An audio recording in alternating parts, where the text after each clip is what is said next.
Good morning to all. Today's topic discussion about the nursing aptitude and जो हमारा उसका part है वो 6 है। तो आज हम कुछ क्वेश्चन डिस्कस करेंगे नर्सिंग एप्टीट्यूड के। तो जो आज जो क्वेश्चन फर्स्ट है, डेटॉल इज कंटेंट, डेटॉल किससे बना होता है। तो देखो हमारा जो फर्स्ट क्वेश्चन है वो ये कह रहा है कि डिटॉल किससे बना होता है। पहले डिटॉल होता क्या है। डिटॉल जो होता है ना वो एक एंटीसेप्टिक होता है और जो बना होता है क्लोरोजाइलिनॉल से बना होता है। ठीक है, तो हमारा बी आंसर इसमें राइट है। ओके, और नेक्स्ट क्वेश्चन पे चलते हैं। अपना जो नेक्स्ट क्वेश्चन है वो ये है कि what is antenatal care. Antenatal care क्या होती है। मीन्स एंटीनेटल केयर वो होती है जो चाइल्ड बर्थ से पहले दी जाती है केयर, तो उसको बोलते हैं एंटीनेटल केयर। जैसे कि इसमें care before child birth, care during child birth. Means during देंगे ना आफ्टर देंगे, बिफोर देंगे। Right answer A. ठीक है, तो अब देखो नेक्स्ट जो क्वेश्चन है अपना वो है the main cause of maternal death. Main cause of maternal death means जो बोले तो मातृ मृत्यु का मुख्य कारण। मीन्स जो प्रेग्नेंट वुमेन है उसके बाद जो मतलब उनकी जो मृत्यु है वो क्यों हो रही है ज़्यादा, जो किस कारण होती है। तो फर्स्ट है हेमरेज, दूसरा एनीमिया, सेप्सिस, एबॉर्शन। तो उससे भी नहीं होगी, ना सेप्सिस से होगी ना एनीमिया से होगी। एनीमिया को हम ट्रीट कर सकते हैं फिर से वो मतलब साइनोकोबालामाइन वगैरह ट्रीटमेंट करके, है ना। तो इसको ट्रीट कर, लेकिन हेमरेज जब जो मीन्स बोले तो जो वोमेन है, तो जब उसकी जो जैसे कि वो प्रेग्नेंट थी तो उसकी डिलीवरी हुई, उसके बाद क्या होता है अगर जो ब्लीडिंग हो रही है ना, मीन्स जो ब्लीडिंग है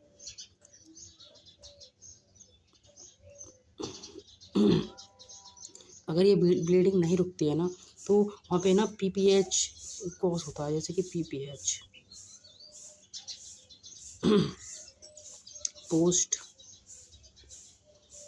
पार्टम हेमरेज।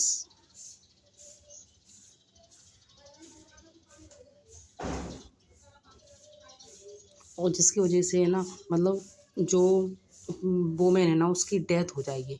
ठीक है ना, जब ब्लीडिंग नहीं रुकेगी तो। ठीक है, तो यहाँ पे जो अपना राइट आंसर है वो ए है। ठीक है, हम चलते हैं नेक्स्ट क्वेश्चन पे। नेक्स्ट क्वेश्चन जो अपना है वो दे रखा है कि home visit should be means जो जो जैसे कि आपकी ड्यूटी लगेगी थर्ड ईयर में जाके लगभग 5th या 6th सेम के बीच में, तो है ना वहाँ पे ना सबको है ना मतलब घर अपना कम्युनिटी में ना जो ड्यूटी लगती है उसमें ना घर बांट देते हैं कि आपको इस घर जाना है, कि इस घर जाना है। तो यहाँ पे बोल रखा है होम विजिट शुड बी, हमें होम विजिट करना चाहिए प्लान करने के लिए, पर्पसफुल के लिए। मीन्स हम प्लान भी करते हैं कि उसमें क्या कि उस घर में कितने लोग हैं कितने लोग नहीं हैं, वो सारी चीज़ें करते हैं। एंड पर्पसफुल रहता है। ठीक है, रेगुलर जाएंगे, विजिटिंग करेंगे एंड एजुकेट करेंगे। एजुकेटिव क्या करेंगे कि जैसे कि उस घर में है ना कि किसी को जेनेटिक प्रॉब्लम तो नहीं है, या फिर कौन सी डिजीज़ है उसके बारे में बताएं, या फिर जैसे कि क्या चीज़ जैसे कि वहाँ पे गंदगी वगैरह तो उस बारे में बताएं कि क्या क्या प्रॉब्लम हो सकती हैं, इससे किससे नहीं हो सकती हैं। तो वो सारी चीज़ें हम वहाँ पे बताते हैं, तो यहाँ पे ऑल हो जाएगा। ठीक है ना।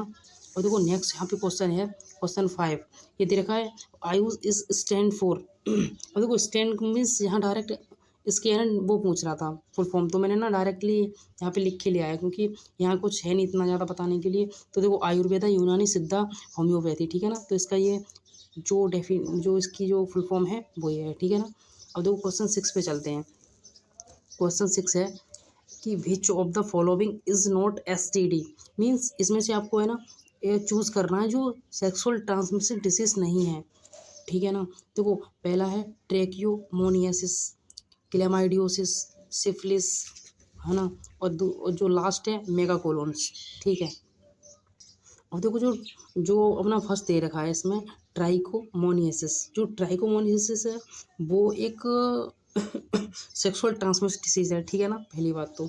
और ये किसके द्वारा होगा, तो पैरासाइट के द्वारा होता है जो ट्राइकोमोनास बेसिनलिस होता है। ठीक है ना, किसके द्वारा होगा, ट्राइकोमोनास। ठीक है ना, ट्राइकोमोनास।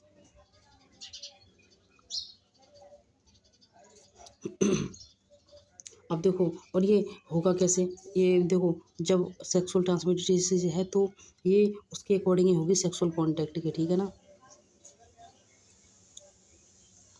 सेक्सुअल कॉन्टैक्ट कौन कौन से हो सकते हैं इसमें, जैसे कि वजाइनल सेक्स हो गया, या फिर इन्फेक्टेड किसी पार्टनर के साथ सेक्स करते हैं तो उससे होता है, ठीक है ना। अब नेक्स्ट जो आता है अपना क्लेमाइडिया, ठीक है ना, जो मीन्स बोले तो क्लेमाइडियोसिस। तो क्लेमाइडियोसिस जो होता है एक जिसको हम क्लेमाइडिया के नाम से जानते हैं, पहली बात तो ये है, ठीक है ना। सेकंड बात ये है कि जो ये क्लेमाइडियोसिस है वो भी सेक्सुअल ट्रांसमिटेड डिसीज़ है, ठीक है ना। और ये जो कैसे फैलता है, ये भी सेक्सुअल कॉन्टैक्ट से फैलता है। ओरल सेक्स, ओरल हो गया, या फिर एनल या फिर वेजाइनल सेक्स से फैलता है, ठीक है ना। अब देखो जो अपना जो नेक्स्ट है सिफिलिस, ठीक है ना। तो सिफिलिस भी क्या होता है, एक सेक्सुअल ट्रांसमिटेड डिसीज़ है जो ट्रेपोनेमा पॉलीडम से है, ठीक है ना। इसका जो कॉज करता है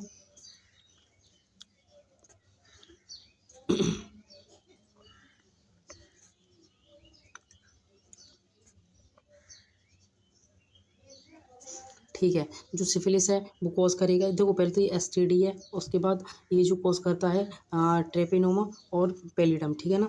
अब देखो उसके बाद जो आता है मेगाकोलोन। मेगाकोलोन का मतलब होता क्या है, जैसे कि जो एबनॉर्मलिटी आ जाना या फिर डायलेटेड हो जाना उसका कोलोन का, ठीक है ना, या फिर एनलाज वगैरह, है ना। तो बोले जो कोलन होती है वो डायलेटेड हो जाएंगे या फिर इनलार्ज्ड हो जाए, ठीक है ना। देखो ये भी एसटीडी थी, ये भी एसटीडी थी, ये भी एसटीडी थी, जो लास्ट थी ये नहीं थी एसटीडी। तो यहाँ पे क्वेश्चन ये पूछा गया है कि which of the following is not STD, means जो एसटीडी नहीं है। तो यहाँ पे जो राइट आंसर होगा अपना डी होगा, ठीक है। तो हम नेक्स्ट क्वेश्चन पे चलते हैं। यहाँ पे देखो मैंने ना डायरेक्ट लेके आया इसको, क्योंकि इसमें है ना तुमको अच्छे से पता होना चाहिए 6 क्लियर डिसीज होती कौन कौन सी हैं। तो वो फर्स्ट है अपना मीजल, डिप्थीरिया, ट्यूबरक्लोसिस, पोलियोमाइलिटिस, टिटनेस और पार्टुसिस, ठीक है ना। देखो मैं लास्ट में है ना इसका एक क्वेश्चन कराऊंगा, ठीक है। अभी मैं सिर्फ इसको बताया हूँ क्योंकि आपको 6 डिसीज जो क्लियर डिसीज है उनको बारे में पता होना चाहिए पूरा अच्छे से, ठीक है। लास्ट में जाके मैं इसका एक क्वेश्चन कराऊंगा, आपको समझा दूंगा अच्छे से कि कैसे कैसे होता है, ठीक है ना। और क्वेश्चन कैसे आ सकता है इससे, इससे क्वेश्चन बहुत बनेंगे, देखो बन सकते हैं, जैसे कि 6 के हैं तो यहाँ से 3-4 क्वेश्चन बन सकते हैं ऐसे, ठीक है ना। कन्फ्यूजन क्रिएट हो सकता है। तो यहाँ पे तुमको याद रखना है 6 क्लियर डिसीज कौन कौन सी हैं, ठीक है ना। इनको याद कर लेना ठीक से। अब हम क्वेश्चन नंबर 8 पे चलते हैं अपने जो नेक्स्ट है। अपना जो नेक्स्ट क्वेश्चन है वो है एक good nurse can be, means जो नर्स है वो कौन सी हो सकती है। अब देखो मैरिड फीमेल हो सकती है, अनमैरिड फीमेल हो सकती है, या फिर मेल ओनली, एनीवन मेल और फीमेल। देखो जो नर्स होती है ना वो मेल भी हो सकती है, फीमेल भी हो सकती है, ठीक है ना। मैरिड भी हो सकती है, अनमैरिड भी हो सकती है, कोई सी भी हो सकती है, ठीक है ना। तो हम यहाँ पे वो चीज़ नहीं करेंगे कि अनमेरिड है तो ये नर्स है, या मैरिड है तो वो मतलब मेल है वो नर्स है। ऐसा कुछ नहीं है यहाँ पे, कोई भेदभाव नहीं है, एंड कोई भी हो सकता है, बस उसके अंदर स्किल एबिलिटी होनी चाहिए नर्स बनने की, ठीक है ना। तो यहाँ पे एनीवन मेल और फीमेल हो जाएगा राइट आंसर, ठीक है। हमें उपचारिका रिलेटेड, जो उपचारिका है वो किससे रिलेटेड है, तो नर्स से रिलेटेड है, ठीक है ना। तो अभी लास्ट में एक क्वेश्चन है कि a good nurse who is, एक जो नर्स होती है गुड नर्स वो कैसे होनी चाहिए, तो strict, polite and firm. Next question है अपना नॉट स्पीक नथिंग या फिर अग्रेसिव। देखो आपको ये क्वेश्चन है ना, ये समझ लो तुम जब तक पढ़ोगे ना तब तक रोल ऑफ नर्स में आएगा ही, ठीक है ना। जब तक आप पढ़ाई करोगे नर्स की, जो मतलब BS नर्सिंग करोगे तब तक। जैसे कि आप कोई डिसीज़ पढ़ोगे उसके अंदर जब मैनेजमेंट आता है ना तो वो यही चीज़ मतलब उसमें रहती है कि हमें जो पेशेंट है उससे कैसे बात करनी चाहिए। तो देखो जो नर्स रहती है गुड नर्स, यहाँ पे पूछा है गुड नर्स कौन सी होनी चाहिए, तो यहाँ पे जो राइट आंसर है पोलाइटली बात करते हैं, ठीक है ना, ये चीज़ रहनी चाहिए। लेकिन अब मैं यहाँ पे कुछ चीज़ बताता हूँ, जैसे कि जो नर्स रहती है जो नर्स है पेशेंट के साथ है ना कम्युनिकेशन बना के रखें, ठीक है ना।